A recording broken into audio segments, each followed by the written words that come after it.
In the foggy mountains of Western Virginia, a place where time appears to have stopped back in the 1950s, you will find a city with the prophetic name of OD. It is there, nestled between forgotten dirt roads and huts left behind by modernity, that the Whitaker family lives. This family is the subject of one of the most disturbing stories about consanguinity ever documented in the United States. Ray Whitaker cannot speak. This 36-year-old man, of a slim build and lost appearance, communicates only through inaccurate gestures and grunts. His head is visibly smaller than normal, a medical characteristic known as microcephaly, and his eyes can never focus on the same point simultaneously. Recent documentaries revealed that Ray is the product of multiple generations of marriage between close relatives, a cycle that began with his great-grandparents and has perpetuated itself to this day. The house where Ray lives with his brothers is a reflection of the secular neglect marking this family. Its wooden walls rot slowly while garbage accumulates in the yard, a place where malnourished dogs and chickens vie for space. There is no functional running water, and electricity comes through exposed wires that snake dangerously through the precarious structures. Virtually non-existent are Ray's medical records. Born at home, like all the Whitakers, he has never received a formal diagnosis for his neurological conditions.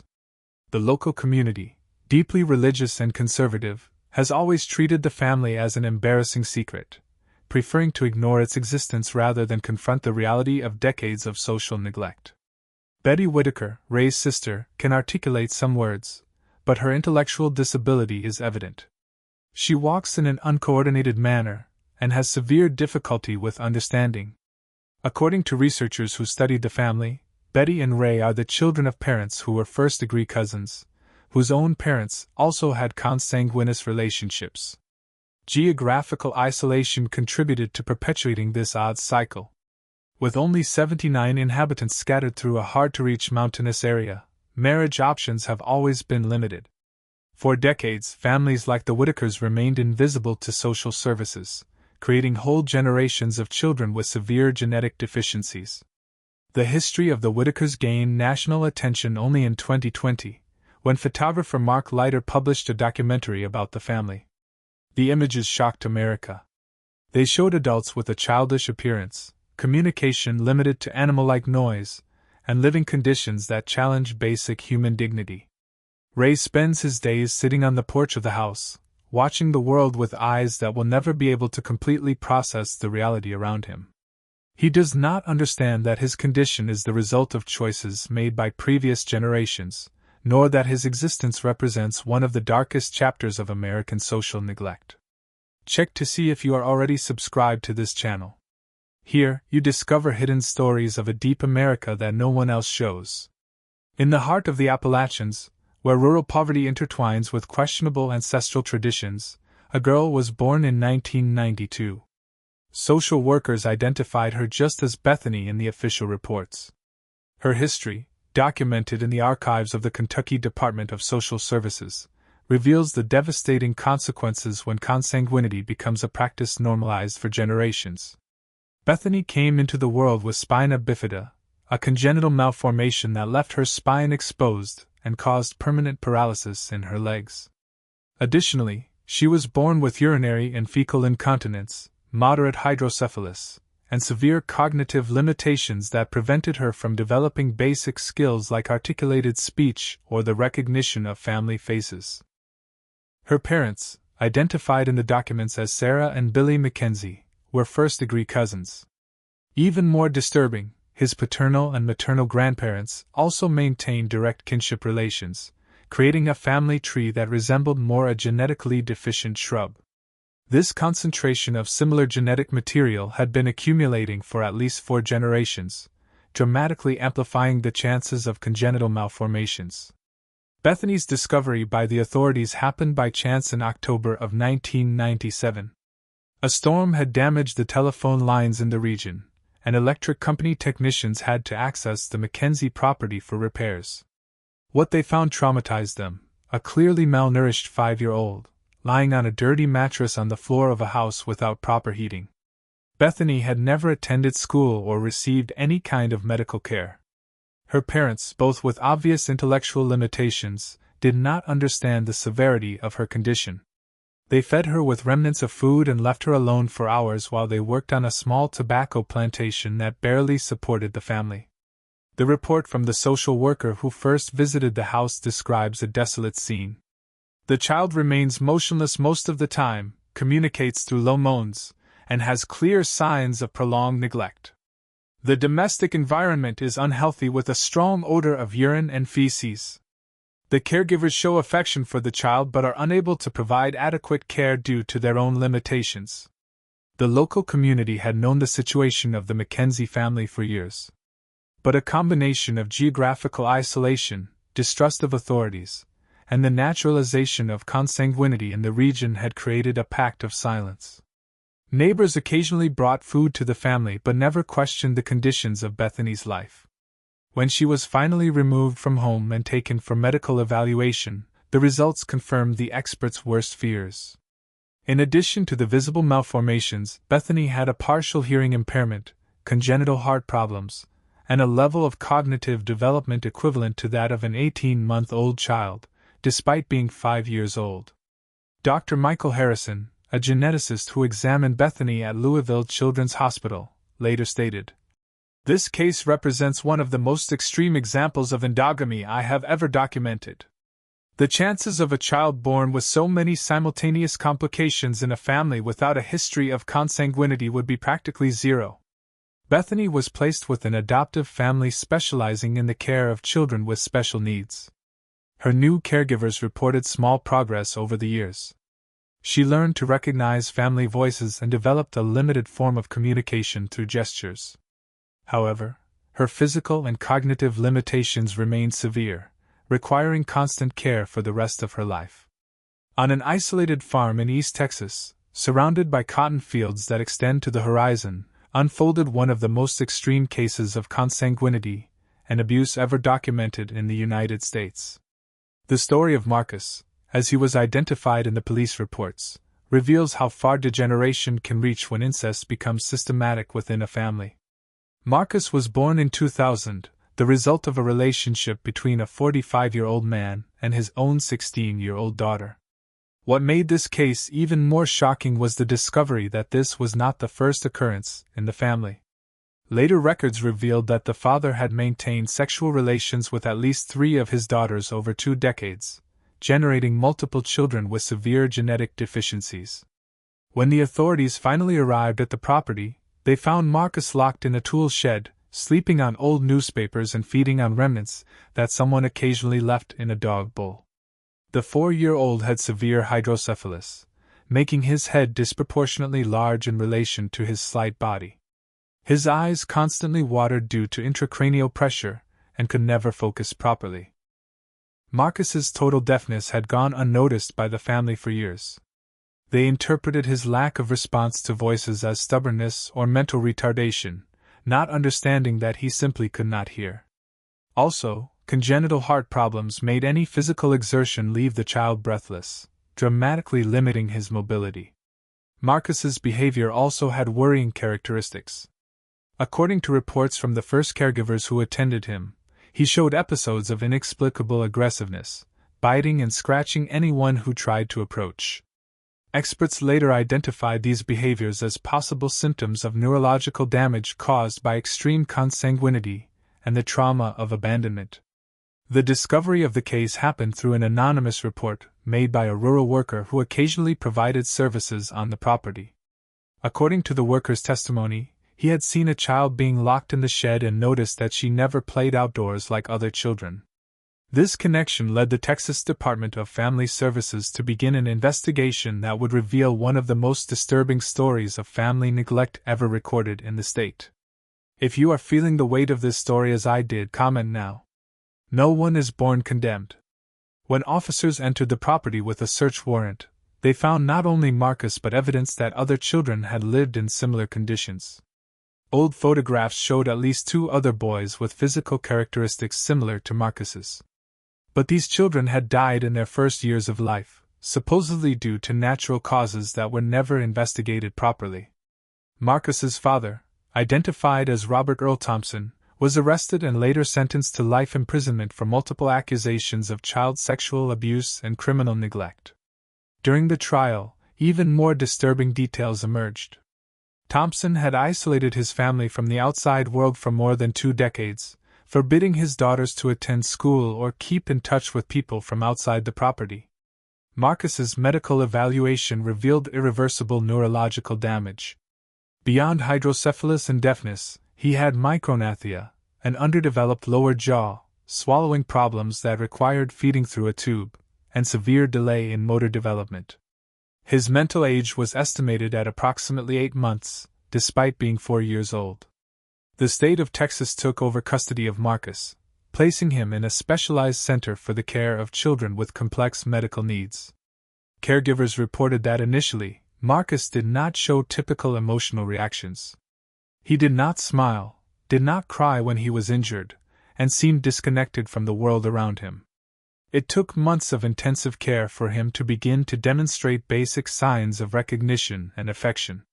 Today, more than 2 decades later, Marcus remains under permanent institutional care. He never developed communication skills or basic independent skills, remaining in a state of total dependence. His history became a case study used in genetic medicine and social work courses, illustrating the devastating consequences of extreme consanguinity combined with systematic family neglect. On the vast plains of North Dakota, where the wind cuts like a blade and winter extends for endless months, there exists a religious community that has maintained traditions for generations which the outside world would consider archaic. It was in this environment of deliberate isolation that 2 twins were born in 2008, who would illustrate in a devastating way how endogamy can even affect siblings born from the same womb. The New Harmony Colony, founded in 1952 by fundamentalist families seeking to live according to literal interpretations of the Bible, had developed over the decades a social structure that discouraged marriages with people outside the community. With only 180 inhabitants distributed among 30 families, marriage options were severely limited, resulting in decades of marriages between cousins and even between uncles and nieces. Rebecca and Alyssa Miller were born to parents who were first-degree cousins. Even more, both paternal and maternal grandparents also maintained close kinship, creating a genetic concentration that specialists would later characterize as catastrophic.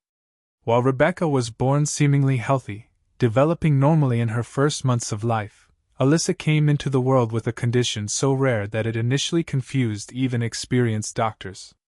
Alyssa was born with Fraser syndrome, an extremely rare congenital malformation that occurs in approximately 1 in 200,000 births in populations with normal genetic diversity. In her case, the condition manifested in a particularly severe manner. Her eyes were completely covered with skin, creating a smooth surface where the eyelids should be. Additionally, she was born without external ears, with genital malformations, and breathing problems that required constant medical assistance. The reaction of the New Harmony community to Alyssa's condition revealed the depth of the beliefs that had shaped this isolated society for decades. Many members of the colony interpreted the child's birth as a divine punishment for unspecified sins, while others saw her condition as a test of faith sent by God. This theological perspective had devastating practical consequences. Alyssa was kept hidden from the view of external visitors and was never officially presented to the congregation. For the first 2 years of her life, Alyssa lived in a back room of the family home, cared for exclusively by her mother, Sarah Miller. The girl was never taken to Sunday services, did not participate in community meals, and her existence was known only by immediate family members and the colony's religious leaders. This social segregation began at birth and intensified as her medical needs became more evident. The discovery of Alyssa's situation by state authorities happened accidentally during a routine investigation on home education in the colony. In 2010, inspectors from the North Dakota Department of Education visited New Harmony to check if the children were receiving adequate instruction as required by state law. During these visits, an inspector noticed medical records for 2 children born on the same date in the Miller family, but only Rebecca was presented. When asked about the second child, the parents initially claimed that she had died in childbirth. However, inconsistencies in the medical documents led to a further investigation. Social workers eventually discovered Alyssa, then 2 years old, living in conditions they characterized as severe medical negligence. The girl was severely malnourished, weighing less than babies of 6 months, and showed signs of chronic respiratory infections that had never been treated properly. Her facial malformations had worsened due to the lack of early medical intervention, and she showed severe developmental delays that went beyond her congenital physical limitations. Dr. James Peterson, a specialist in craniofacial malformations at the Minneapolis Children's Hospital who later examined Alyssa, described her condition as one of the more severe manifestations of Fraser syndrome I have ever encountered, aggravated by years of medical negligence. He explained that early surgical interventions could have significantly improved her quality of life, but the window for many of these procedures had closed due to the delay in treatment. Alyssa was immediately transferred to specialized medical care and placed under state custody. Multiple surgeries were performed in an attempt to improve her respiratory capacity and create functional eye openings, but the results were limited due to the extent of her malformations and the crucial time lost in her early years of development. Currently, Alyssa lives in an institution specializing in the care of children with complex medical needs. She never developed functional vision or verbal communication skills, depending fully on caregivers for all basic activities. Her story illustrates not only the genetic consequences of consanguinity, but also how extreme religious beliefs can aggravate already desperate situations. Rebecca, her twin sister, remained with her biological family but under the strict supervision of social services. Today a teenager, she has normal development, serving as a painful contrast to the fate that awaited her sister from birth. The Cape Girardeau Regional Hospital in Missouri was not prepared for what arrived at its doors on a cold December morning in 2015. A young woman, appearing to be between 20 and 25 years old, staggered into the emergency room carrying a baby wrapped in dirty rags. She left the child on a chair in the waiting room and disappeared before any employee could question her. What followed revealed one of the most disturbing stories of multigenerational consanguinity ever documented in the American Midwest. The baby, a girl of approximately 6 months, had immediate signs of severe neglect and congenital malformations. Her head was visibly smaller than normal, a medical characteristic known as microcephaly, and she weighed only 4.5 pounds, the typical weight of a newborn. Even more alarming, she was born completely without teeth, an extremely rare condition called anodontia, which in babies can indicate deep genetic problems. The medical team that first examined the child was shocked by the extent of her medical needs. In addition to microcephaly and anodontia, she had severe swallowing problems that prevented her from feeding normally, malformations in the palate that affected her breathing, and clear signs of severe neurological delay. Her eyes, although anatomically normal, showed no ability to focus or follow objects, suggesting possible damage to the central nervous system. The investigation into the child's identity led authorities to discover a complex network of rural families in southeastern Missouri who had practiced consanguinity for at least 5 generations. Through DNA analysis and genealogical research, it was determined that the baby was a product of multiple layers of endogamy. Her parents were half-siblings. Her grandparents were first-degree cousins, and her great-grandparents also maintained direct kinship relations. Cape Girardeau County Sheriff Marcus Williams described the investigation as one of the most disturbing of my 25-year career in law enforcement. The search for the child's mother led investigators to a network of isolated rural properties where multiple families with interchangeable surnames lived in conditions of extreme poverty, maintaining a cycle of consanguinity that had become normalized over decades. Fragmentary records suggested that the baby's mother, identified only as Crystal, was herself a product of consanguinity and presented severe intellectual limitations. Witnesses reported that she had become pregnant at 16 by a man who could be her half-brother or close cousin, but paternity was never definitively determined due to the complexity of family relationships and the refusal of the families to cooperate with authorities. Crystal and the child's alleged father had fled the region weeks before the baby was abandoned, leaving behind a trail of clues that revealed the extent of the neglect the child had suffered from birth. Neighbors reported hearing constant crying coming from the property where they lived, But no one had intervened due to a combination of fear, distrust of authorities, and the normalization of family dysfunction in the local community. The baby's full medical evaluation revealed damage that went far beyond the visible malformations. Neurological examinations showed severely compromised brain development, with some areas of the brain underdeveloped or completely absent. Her hearing capacity was limited, and reflex tests indicated possible damage to the spinal cord that would permanently affect her mobility. Dr. Amanda Foster, a geneticist at St. Louis Children's Hospital who consulted on the case, explained that the levels of consanguinity necessary to produce so many simultaneous anomalies are extraordinary. This child represents what happens when multiple generations of endogamy accumulate without any genetic diversity introduced into the family pool. Since the child had been abandoned without a name or documentation, the hospital team decided to call her Hope. This name reflected not only the caregiver's desire that her condition could improve but also the hope that her story could serve as a warning to prevent similar cases in the future. Hope remained in the hospital for 8 months while authorities tried to locate arranged family members able to take care of her. During this period, she underwent multiple surgeries to correct respiratory and feeding problems, but her prognosis remained reserved. Neurologists determined that she would never develop cognitive skills beyond the level of a baby of a few months. The state of Missouri took over Hope's permanent custody, placing her in a home specializing in the care of children with complex medical needs. Today, at 9 years old, Hope remains in a state of total dependence, requiring feeding through a tube, respiratory assistance at night, and constant medical care. She never learned to sit without support, did not develop communication skills, and has frequent seizures that require continuous medication. Hope's story has become a case studied in medical schools and social service programs across the country. Her case illustrates not only the devastating genetic consequences of prolonged consanguinity, but also how rural poverty, social isolation, and systemic neglect can create conditions where such tragedies are perpetuated for generations. Attempts to locate Crystal and the child's father continued for years, but they were never found. They are believed to have left Missouri, possibly moving to other isolated rural communities where they could continue to live on the fringes of society. The possibility that they have had other children in similar conditions remains a constant concern for local authorities. Hope's case also revealed significant gaps in the rural child protection system.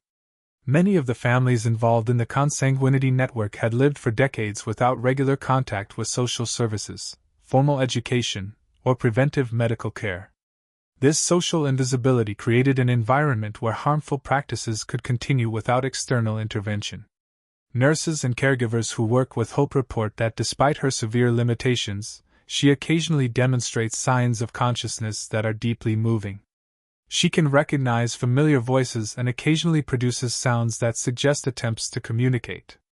These moments, though rare, remind all involved that behind the medical statistics, there is a real person whose potential was irreversibly limited by decisions made generations before her birth.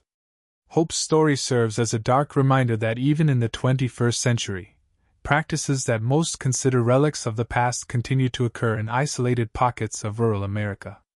Her case highlights the need for continuous surveillance, community education, and proactive intervention to protect vulnerable children who may be living in similar conditions in other parts of the country. Today, Hope is still being cared for with dedication by a medical team that treats her with dignity and respect despite her limitations. Her history, although tragic, contributed to changes in child protection policies in Missouri and served as a catalyst for greater awareness of the dangers of consanguinity in isolated communities. If you watched this far, it is because you like this story. Leave a comment telling me, "I watched here," so I can get to know you and know who really likes the stories here on the channel.